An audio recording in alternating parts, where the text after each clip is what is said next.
no objeto do convênio. Ou seja, nós temos um convênio que foi executado pela metade. Então, nós temos de ver as causas daquela execução parcial do convênio. Foi culpa do prefeito ou do gestor que aquele convênio foi meramente executado de forma parcial, ou foi em razão dos recursos serem absolutamente insuficientes para esse desiderato? Os gestores públicos responsáveis pela construção das 500 casas cometeram irregularidades, porque muitas vezes, embora o objeto do convênio seja a construção de 500 casas, o gestor assinou aquele convênio, mas os recursos eram insuficientes. Agora, se houve desvio dos valores, o gestor pode ser obrigado a devolver o inteiro montante dos valores desviados e pode ser objeto também de multa, ou seja, o gestor pode devolver o valor que foi desviado, além de receber uma multa que pode ser até 100% do valor do dano causado ao erário. A obra que foi recebida vale alguma coisa assim. Agora, existem tantos nuances, tantas situações diferentes. Por exemplo, existem prefeitos que recebem recursos federais para executar uma ponte. Aí o prefeito diz que executou a ponte, mas a ponte foi levada pela enchente. Não comprova que a ponte foi executada. Os técnicos, os auditores do TCU verificam que existem resquícios de obras naquele município, mas as obras não se sabe a origem daquelas obras. O prefeito não presta contas adequadamente daqueles recursos. É evidente que o prefeito vai ser condenado e ele pode ser multado, pode ser tornado, afinal, inelegível pelo Tribunal Eleitoral. Bom, eu gostaria de agradecer ao ilustre ministro Walton Alencar Rodrigues pela sua palestra brilhante, que muito nos ajudou, certamente, a orientar os nossos trabalhos. Eu deixei de registrar, ministro, no começo, injustamente, a presença do pessoal da Secretaria de Controle Externo do Tribunal, aqui do Ceará, do Tribunal de Contas da União. Eu gostaria agora de corrigir esse equívoco. E nessa oportunidade, que nós encerramos essa palestra, agradecer novamente ao ministro Biratã e ao doutor Sabino Henrique pelo convite, que sempre faz um pulo que eu fico com muito gosto de fazer, e saudar aqui o nosso conselheiro Luiz Sérgio, que é o decano de todos os decanos do Brasil, que deixou recentemente o TCM. Por último, peço permissão, ministro Biratã, para me solidarizar com a comunidade da CEPLAG, a Secretaria de Planejamento e Gestão, que perdeu ontem a secretária adjunta, a doutora Lúcia, resultado de um cateterismo que ela fez. Então, eu particularmente me atinge, porque ela é casada com um primo meu, e isso me deixa muito sentido. Mas é um momento, ministro, de muito galo para todos nós recebê-lo aqui, principalmente pelo cabedal que Vossa Excelência representa e também porque é exemplo do ministro Walton, que é do Ministério Público, o Tribunal de Contas do Estado agora completou o seu quadro como membro do Ministério Público concursado. E registro por último, fazendo um comercial, peço paciência à nossa tribunalista, que o Tribunal de Contas do Estado, através do Instituto Plato Castelo, aí eu não posso deixar de fazer, que eu sou fundador e diretor-presidente tem procurado ofertar à comunidade, oferecer, à comunidade de controle, tanto interno como externo, cursos de aperfeiçoamento, capacitação, enfim, mas nós estamos batendo forte agora na especialização, temos uma especialização em andamento, em parceria com a Universidade de Fortaleza, coincidência, eu sou professor de lá, mas não é coincidência. Vou dizer já, e esse programa vai continuar. Grande parte dos nossos técnicos já são especialistas, e agora, nós começamos um mestrado com o CAEM, o Centro de Aperfeiçoamento de Economistas do Nordeste, que é uma das maiores referências nacionais e internacionais na área. Mestrado em gestão, em economia na gestão pública. Esse mestrado, inclusive, o Dr. Rubem tem lá no gabinete dele várias pessoas, e nós temos um auditor substituto de conselheiro que é aluno do mestrado, 35 vagas, e nós vamos continuar ampliando esse trabalho. E a exemplo do Tribunal de Contas da União, nós já começamos em parceria com o TCU, o programa de EAD, ensino à distância, não só na área de capacitação, mas também na área de pós-graduação. E em pouco tempo, o presidente Valdomiro já autorizou a construção de um anexo para a criação do nosso NEAD, nosso núcleo, e nós vamos expandir, e em pouco tempo o Tribunal de Contas do Estado do Ceará vai ser ponta de lança na questão do ensino à distância, a exemplo, claro, do que aconteceu em Harvard, Nós não queremos comparar ainda não, mas já conversamos. Tudo começa assim, ministro? Mais uma vez, ministro Alto, que tem DNA cearense, nosso muito obrigado e um abraço a todos, obrigado a todos os presentes. Bom dia para todos. Neste momento, o excelentíssimo senhor ministro do Tribunal de Contas da União, o Biratã Aguiar, presidente do 2º Seminário de Altos Estudos sobre Administração Pública, fará a entrega dos certificados de participação ao presidente da mesa, o excelentíssimo senhor conselheiro do Tribunal de Contas do Estado do Ceará, Alexandre Figueiredo. E o palestrante, o excelentíssimo senhor ministro do Tribunal de Contas da União, o Alton Alencar Rodrigues.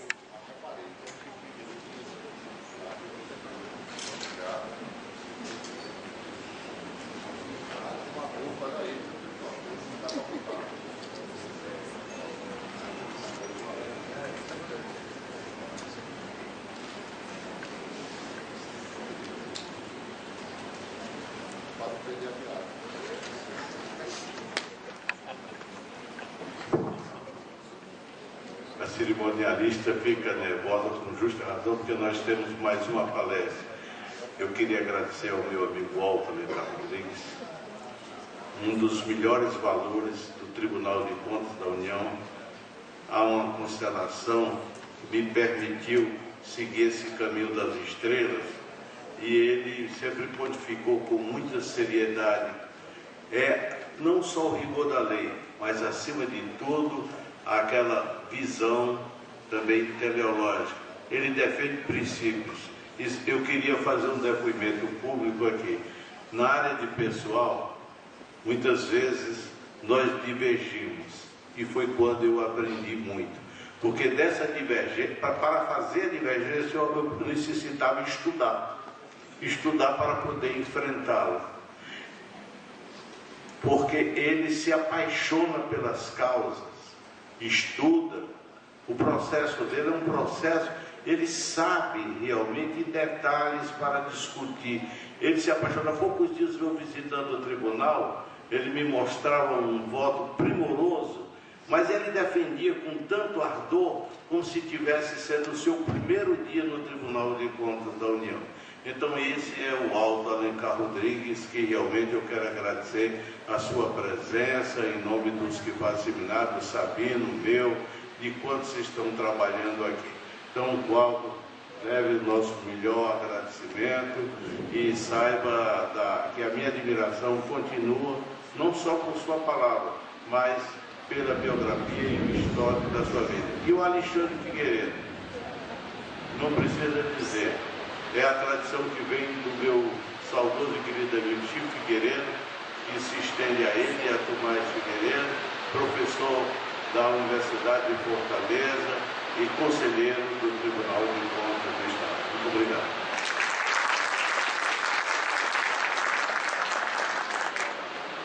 Neste momento, convido a compor a mesa para a presidência da 9ª sessão técnica com o tema A Burocracia na Administração Pública, o excelentíssimo senhor presidente do Tribunal de Contas dos Municípios do Estado do Ceará, Manuel Veras. Por favor.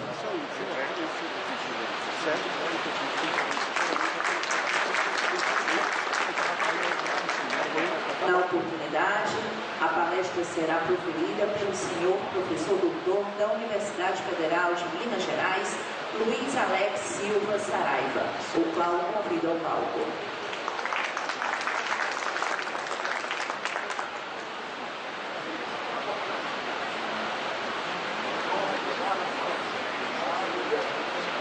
Neste momento, passo a palavra ao senhor presidente da mesa.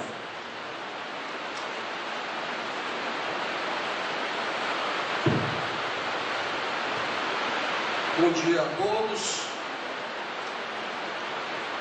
Bom, em primeiro lugar, eu queria agradecer ao ministro Biratã Aguiar o convite que me foi feito para estar aqui neste momento importante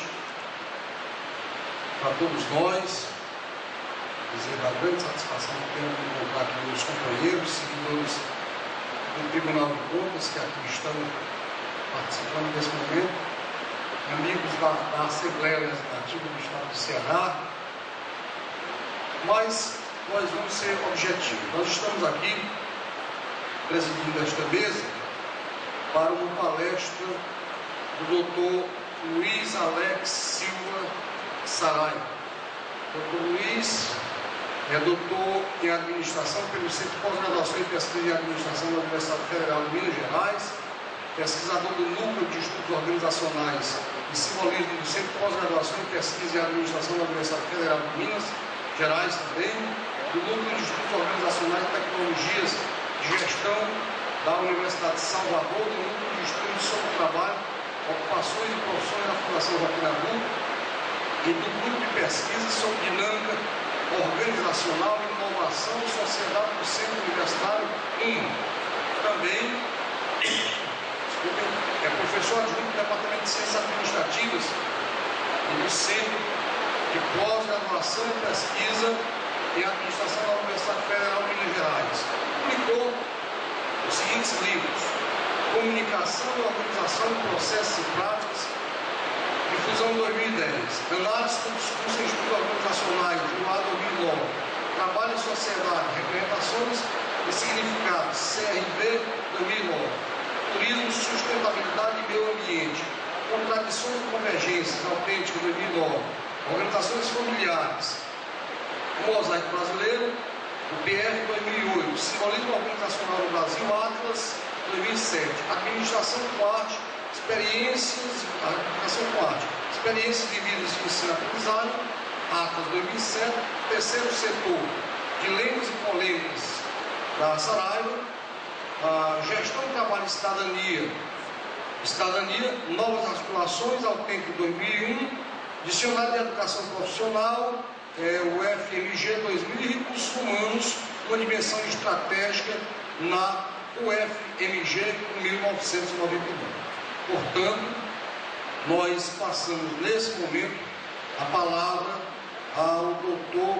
Luiz Alex para que possa externar o seu pensamento para todos nós. Obrigado.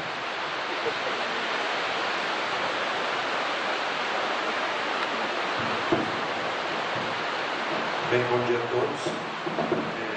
Gostaria de agradecer o convite, tá, como foi feito pelo Dr. Sabino Henrique, por meio de quem estendo os agradecimentos à organização do evento, em particular ao ministro Biratã Aguiar. Em função do adiantado da hora, eu vou procurar fazer uma apresentação um pouco mais objetiva, né? O professor tem essas cartas na manga, né? Você vai estar pedindo quando precisa, e de maneira a levantar o que me parece principal, são as reflexões no final do trabalho.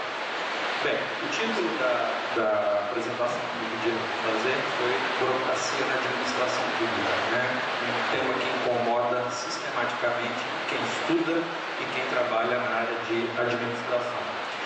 É preciso, em primeiro lugar, fazer uma rápida recapitulação a respeito do que nós falamos quando falamos em administração pública e particularmente em burocracia, né? Então, como eu estava falando, é preciso que a gente reflita em primeiro momento sobre o que nós falamos quando falamos em burocracia, né? A acepção tradicional do termo, né, ela é oriunda dos trabalhos do Max Weber, né, que todo mundo deve ter ouvido falar, né, um sociólogo alemão, né, grande erudito, que criou esse termo como uma maneira de diferenciar o que ele chamava os tipos de dominação na sociedade. Uma dominação chamada tradicional, que se baseava na ideia da história, da tradição como sendo a fonte de sustentação da dominação. O segundo tipo de dominação, que era a chamada dominação carismática, né, onde todo o aparato para essa pessoa que tinha esse carisma especial, ele era um aparato baseado em quem acreditava, né, de certa forma, na crença, na fé, nesse caráter especial dessa pessoa carismática, que tinha elementos para ser seguido, tal. Mas o que ele propunha como o modelo mais acabado de dominação, e portanto a forma mais avançada de governo do ponto de vista social, era o que ele vinha chamar de modelo burocrático, né? Um aparato administrativo denominado de burocracia, que é o ponto que nos interessa aqui, né? A burocracia, em termos técnicos, ela é o suporte para um tipo de governo, um tipo de organização social, em que a regra, a norma, é que determina como é que as coisas vão funcionar. E quanto mais esse aparato ele é desenvolvido, mais suporte impessoal existe para que o governo possa acontecer. Esse é o ponto de vista formal, né, do que trata a sociologia padrão. Mas qual que é o problema dessa perspectiva? É que, do ponto de vista do senso comum, a burocracia é tomada como outra coisa, né? Ela virou um termo usado popularmente para designar tudo aquilo que não funciona, né? Tudo que não funciona na administração pública, tudo aquilo que emperra, que torna lenta, que problematiza de alguma maneira a execução, é denominado como burocracia.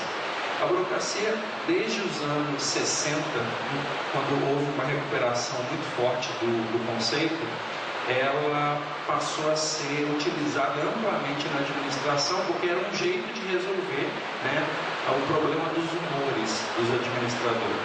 E o que eu estou me referindo quando eu falo de humores, né? As pequenas possibilidades de deslize que os gestores podem encarar no seu dia a dia, favorecer uns em detrimento de outros, né? Prestar mais atenção em alguns aspectos, deixar outros de lado, ser mais crítico com relação a alguns elementos em detrimento de outros. E a burocracia era um jeito para resolver isso. Isto é, à medida que eu burocratizo, à medida que eu crio normas impessoais que vão ser válidas para todos os casos, eu me torno mais profissional, mais técnico, e assim eu consigo ter uma administração que funcione independente das pessoas, propriamente dito, porque o sistema ele funciona enquanto estrutura pessoal. Todos aqueles que estiverem no sistema não importam enquanto indivíduos, mas enquanto ocupantes de cargos formais. Esse é o ponto que fez com que a burocracia passasse a ser tão amplamente utilizada na administração. Na administração pública em particular, que é o que nos interessa, né, a burocracia ela sempre foi empregada por conta dos princípios próprios do direito administrativo, né, que dão para nós elementos muito claros de como é que a administração pública deve funcionar. A partir do raciocínio de que os cidadãos eles são os beneficiários últimos de qualquer tipo de serviço público, eu preciso criar uma estrutura que os favoreça. E essa estrutura, já que diz respeito ao Estado com múltiplos interesses e um governo que tem que atender a públicos de orientações variadas, ele precisa ser organizado da maneira mais impessoal possível. Daí a burocracia ser, por excelência, o aparato administrativo que vai funcionar na administração pública. Pois bem, há, nesse sentido, mitos e fatos, né, relacionados a essa burocracia na administração pública que me parece que são fundamentais eles serem levantados nesse momento aqui. Existe, primeiro, a burocracia, um aspecto relevante relacionado à questão do planejamento e organização. A burocracia é utilizada, entre outros aspectos, porque permite, diferente de outros modelos de administração, um planejamento e uma organização notáveis, né? Algo que senhores e senhoras aqui presentes certamente concordarão comigo, né? Do ponto de vista do planejamento da organização, a administração pública ela é impecável, né? Eu costumo dizer que é como currículo, né? Não tem planejamento ruim, né? Não tem currículo ruim, o mesmo raciocínio, né? Então, a burocracia de fato, ela proporciona um planejamento e organização superiores, porque não precisa formalizar colocar aquilo no papel de uma maneira estruturada para atender impessoalmente a qualquer tipo de demanda que possa acontecer na administração pública, nós estamos nos referindo automaticamente a algo que vai funcionar do ponto de vista dos objetivos que se pretende alcançar e de quais recursos serão mobilizados para o alcance desses objetivos, isto é, planejamento e organização. Bem, a administração pública também tem um outro elemento muito interessante, que é o foco na eficiência, tá? Eficiência entendida como um parâmetro de desempenho voltados para a melhor execução das coisas. Eficiência está ligado a meio, a processo, tá? E nesse sentido, a burocracia tem foco na eficiência, sim. Vamos discutir depois que não tem na eficácia dos resultados, mas na eficiência, sim. Os processos são muito bem estruturados, muito bem desenhados, né? A maneira pela qual os processos são estabelecidos burocraticamente, ela é absolutamente lógica, né? Você faz, executa, tem a fiscalização, tem a maneira de prestação de contas, tudo isso atende a uma lógica perfeitamente cabível do ponto de vista da eficiência, né? Mas a eficácia, que é uma demanda um pouco mais recente, ela fica de lado, mas por enquanto estamos falando só de alguns elementos. Bem, a burocracia também permite, enquanto aparato administrativo, um controle dos processos. Por quê? Já que nós estamos falando de um procedimento que é formalizado, esse procedimento formalizado, ele é passível de controle em diversas etapas, né? Tanto controle do ponto de vista financeiro, quanto administrativo, quanto jurídico, né? Quanto social. Quanto mais esse processo ele consegue ser formalizado do ponto de vista da administração pública, mais possibilidades de controle ele encontra. Um outro elemento é que a burocracia, por conta desses aspectos mencionados, ela vai precisar de uma estrutura não pequena, que seja compatível com esses processos de formalização, que vai demandar, por sua vez, pessoal qualificado. Os famosos burocratas, né, que adquiriram, esse termo se tornou muito pejorativo, né, mas diz respeito apenas às pessoas inseridas no contexto burocrático. Os burocratas nada mais são do que pessoal qualificado para atuar na burocracia. Então, se nós estamos falando de um processo de administração pública do ponto de vista financeiro, estamos falando de pessoas tecnicamente qualificadas para isso. E nas diversas instâncias do governo, nós estamos falando de burocratas de formação variadas, mas todos eles, em princípio, tecnicamente qualificados para para assumir as suas funções específicas. Bem, agora, né, o outro lado da moeda.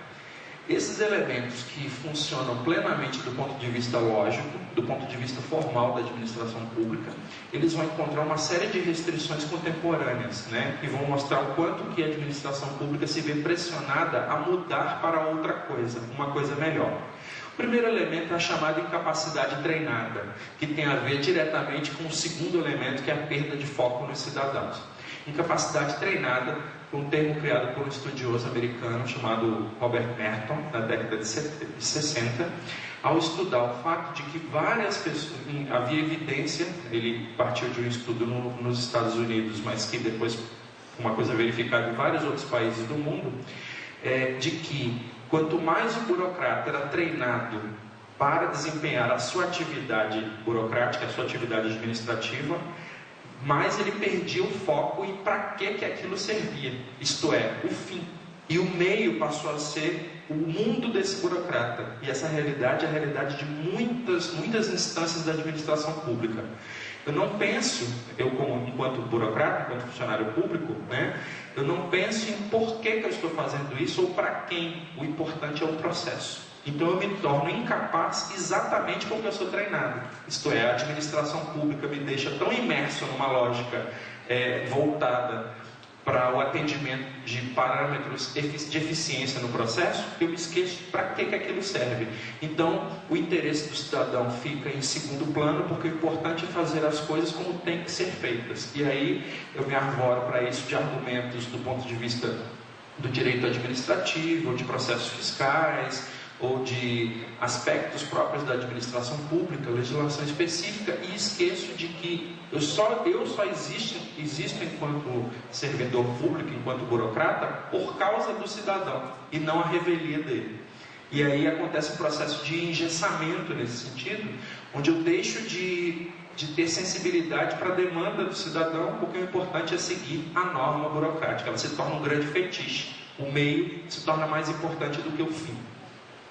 Bem, esse processo que nós mencionamos antes de organização e de controle, com o passar do tempo ele se torna lento, né? Porque o foco em controle faz com que haja uma lentidão absurda na administração pública, porque já que tudo precisa ser verificado, auditado, formalizado, as coisas não conseguem fluir com a velocidade necessária, fazendo com que, por um lado, nós tenhamos processos extremamente adequados do ponto de vista formal, mas que demoram muito mais tempo do que deveriam para serem executados, né? E isso se dá, em parte, por conta de uma forte assimetria informacional.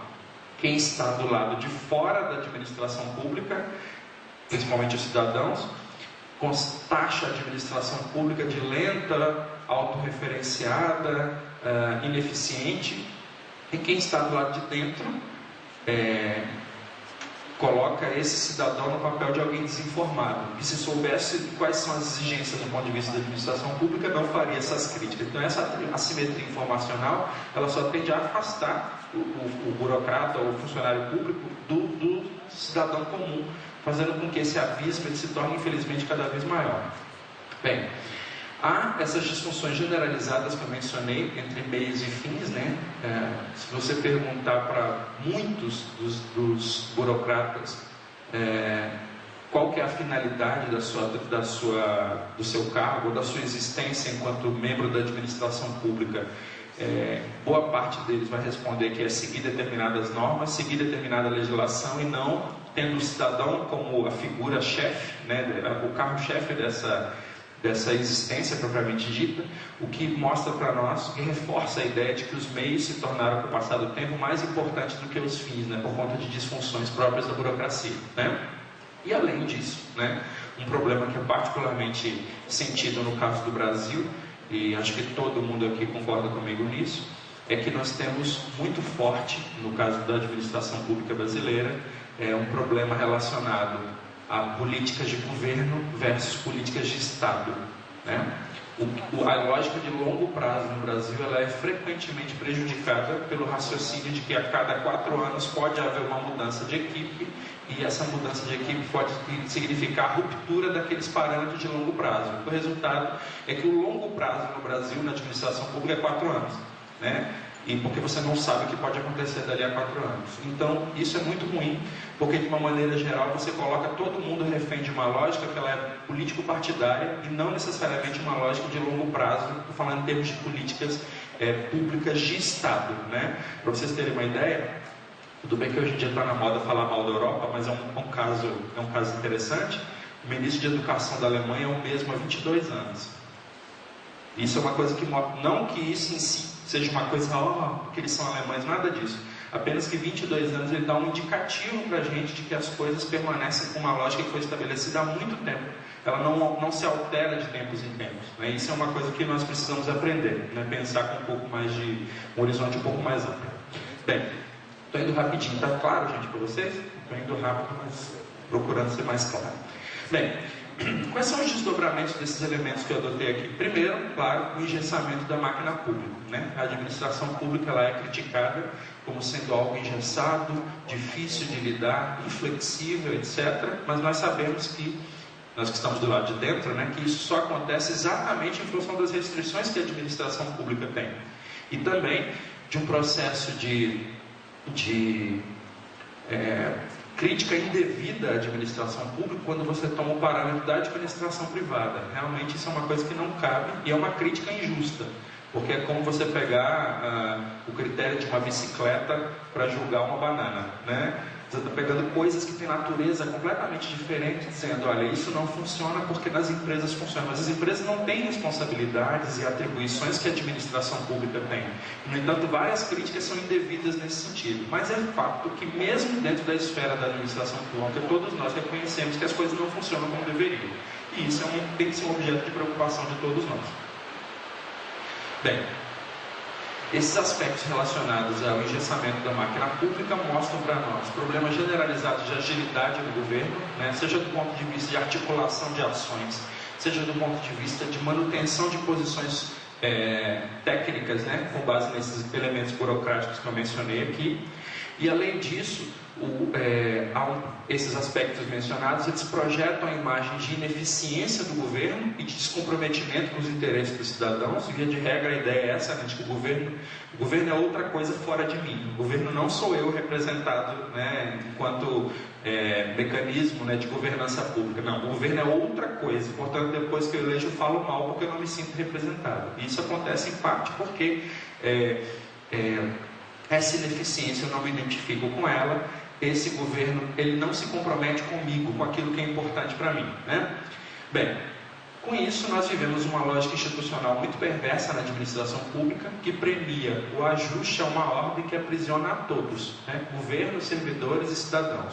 Essa ótica burocrática extrema, que é o que nós vivenciamos em boa parte da administração pública, ela não é benéfica literalmente a ninguém, porque fica um formalismo enorme, uma lógica extremamente perversa, onde o funcionário público sabe que não rende o que poderia, mas ele não pode fazer certas coisas, e o próprio sistema indica que em alguns casos ele não queira fazer isso.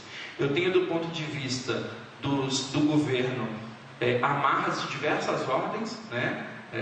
Claro que a gente sabe disso, maus políticos, mas há também muito bons políticos, há maus servidores, mas há bons servidores também, e os que querem fazer se veem amarrados por uma lógica que não os favorece. E também, claro, os cidadãos, que se veem o tempo todo impotentes e críticos de um governo para o qual eles contribuem, mas também não cobram e também não fazem sua parte. Então, um sistema realmente que ele não favorece propriamente ninguém.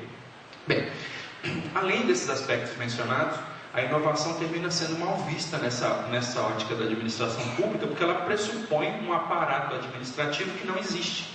Ora, se eu estou falando para vocês aqui que toda lógica burocrática ela é baseada numa perspectiva administrativa estável, numa estrutura que eu possa tornar impessoal, que eu possa tornar o mais objetiva possível, como é que eu vou inovar? Cadê a estrutura do novo? O novo não tem estrutura, exatamente porque é novo. Como é que eu faço para colocar isso na administração pública?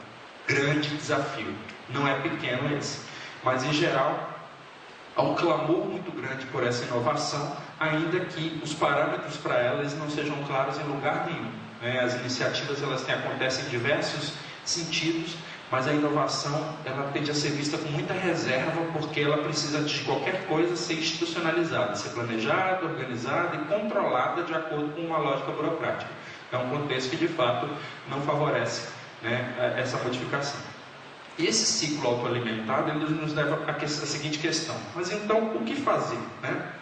Como que a gente pode fugir disso daí? Bem, longe de querer apresentar respostas definitivas, né, quem sou eu para isso? Eu vou apresentar algumas reflexões sobre possibilidades para nós todos pensarmos juntos, tá? Primeiro, algumas questões que precisam ficar claras para nós. Primeiro, não se pode esquecer que a administração pública tem uma natureza distinta da administração de empresas.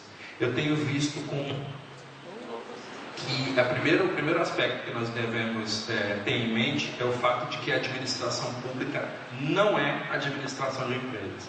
Eu tenho visto com muitas ressalvas, tá? Enquanto pessoa que atua na administração pública, né? Eu sou professor de uma universidade federal, além disso eu sou pesquisador e atuo também com consultoria. Eu tenho visto com muitas ressalvas movimentos que têm acontecido no Brasil, em várias prefeituras, em vários governos estaduais, que utilizam parâmetros da administração de empresas, fazendo de conta que o governo é mercado e que o cidadão é cliente. Isso não é verdade. Isso é um equívoco grave do ponto de vista técnico, né? Estou falando de direito administrativo, estou falando de administração pública. Isso é uma inversão grave, não só de conceitos, como de processos também.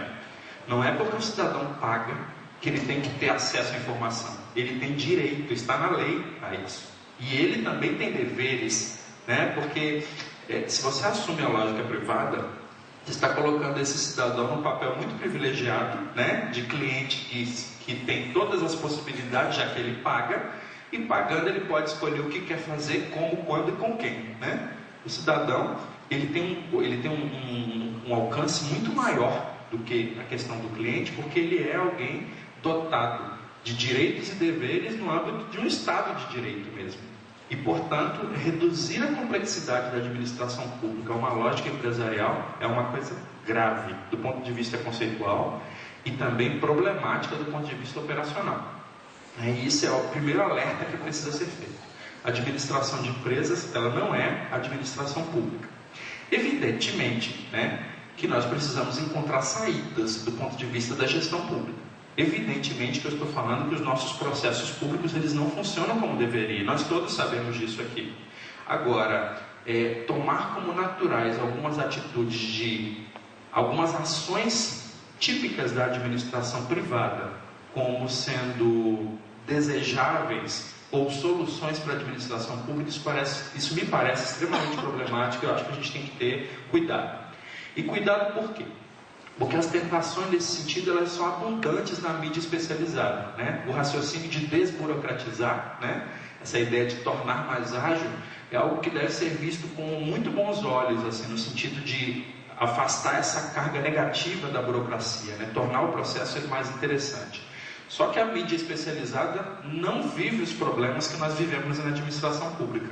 A mídia especializada fala de fora, critica a eficiência, critica a eficácia, critica, etc., uma série de problemas internos, mas tomando como parâmetro a administração de empresas, onde uma série de decisões, evidentemente elas são complexas, mas elas são facilitadas por conta de um parâmetro objetivo que eles têm, que é o mercado, que é uma coisa muito objetiva, Lucro, sobrevivência, stakeholders, quer dizer, shareholders, e pronto. Esses problemas, eles têm uma complexidade, evidentemente, mas eles se resolvem nesse nível. E a administração pública? Quem é a sociedade? Como é que eu faço para prestar contas a vários grupos que têm diferenças que precisam ser respeitados em pé de igualdade a partir dessas diferenças? Como é que eu faço esse tipo de coisa? Essas questões elas não são simples. E elas têm sido simplificadas, fazendo de conta que o processo administrativo ele se resume a um elemento gerencial, o que me parece incompleto e também incorreto. Eu acho que isso precisa ficar claro. Bem, os interesses que me parecem que têm que ser colocados em pauta são, em última instância, o dos cidadãos. E como eu mencionei, não apenas porque eles pagam impostos. Os cidadãos não são clientes. Quando eu falo que os interesses deles têm que estar em pauta, é porque o Estado só existe em função dessa condição de cidadania. É pelos cidadãos e para os cidadãos que o Estado existe, que o governo deve trabalhar. Só que, quais são os nossos mecanismos de mapeamento das demandas dos cidadãos mesmo? Estamos lá, identificando junto às comunidades, principalmente as comunidades carentes, o que elas precisam? Ou estamos confortáveis dentro de nossos gabinetes, definindo o que achamos que deve ser bom para eles? O quanto nós estamos distantes dessa realidade? A realidade não a nossa, bem alimentados, etc., com dinheiro para gastar, para ir no shopping. Não estou falando dessas pessoas. Eu estou falando da maioria das pessoas que às vezes nem têm acesso ao mínimo em termos de direitos. Quais são os mecanismos institucionalizados? Quais são as rotinas que nós temos no sentido de nos aproximarmos das demandas das pessoas? A maior parte dos governos não tem rotinas estabelecidas nesse sentido. Se tornam lugares onde as pessoas recorrem eventualmente quando tem demandas, fica parecendo um balcão de pedidos, um lugar onde as pessoas vão recorrer eventualmente, mas os mecanismos institucionais, eles nesse sentido, eles são frágeis. E me parece que um primeiro movimento nesse sentido de tornar mais efetiva a administração pública é colocar as demandas dos cidadãos em foco. Bem, e colocar essas demandas em foco vai implicar a criação, reformulação e ampliação de serviços públicos de acordo com a necessidade dos cidadãos. E aí eu pergunto, enquanto governos, nós estamos preparados para isso? Eu digo em qualquer nível, federal, estadual, municipal. Nós estamos preparados para isso? Para abrir mão de políticas grandiosas, aquelas coisas que nós... Até o termo políticas públicas ele é um termo que se tornou uma coisa muito elitizada. Estamos prontos a descer desse pedestal e falar de demandas objetivas dos cidadãos, de mexer no Estado em função dessas demandas efetivas, de fazer com que as instâncias do governo se articulem em função dessas demandas. Parece que, em vários casos, eu poderia até supor que a maioria, nós não estamos prontos. E isso mostra que o problema ele começa a partir de como esse Estado ele está desenhado. O cidadão ele é uma variável no processo, ele não é a razão de ser do processo. E isso coloca o próprio conceito de eficiência em xeque. O que adianta fazer um processo absolutamente correto do ponto de vista formal, se a gente não sabe nem se ele está alcançando o resultado? E isso é um desenho que atende a uma lógica que tem se tornado cada vez mais problemática em termos de resultado. Bem, também é preciso a gente ter em mente que as agendas, né, político-partidárias, em boa parte dos casos, elas ferem diretamente os interesses dos cidadãos. Nós estamos falando aqui de, como eu mencionei, o horizonte de longo prazo ser 4 anos, significa que eu tenho que ser capaz de causar uma excelente impressão para poder, por exemplo, me reeleger ou reeleger o candidato do meu partido, e às vezes isso significa enterrar programas do meu opositor político que davam muito certo. Por quê? Porque não foi o meu partido que criou. Então aquilo que é de interesse dos cidadãos termina ficando em segundo plano, em terceiro, em quarto plano. O que é importante é que o meu partido tenha as boas ideias. E se o meu opositor político tinha alguma ideia que funcionava, eu dou um jeito de acabar com ela e fundar com outro nome, né? E essa lógica realmente ela não favorece a ninguém, do ponto de vista da cidadania, né?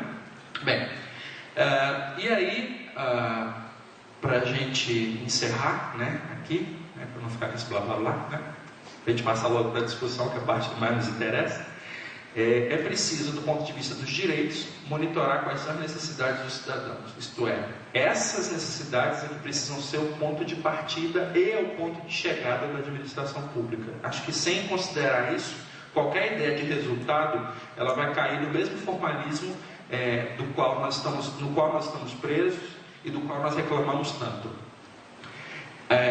A execução desses princípios também, ela precisa ser orientada não apenas por essas demandas dos cidadãos, mas também de acordo com os princípios do Estado de Direito, né? Alto lá também. A burocracia ela tem coisas muito positivas que nós precisamos prestar atenção. Todos os elementos de formalização, de ordem, de planejamento, eles são coisas muito positivas. O problema é a lentidão, o problema é o não alcance de resultados.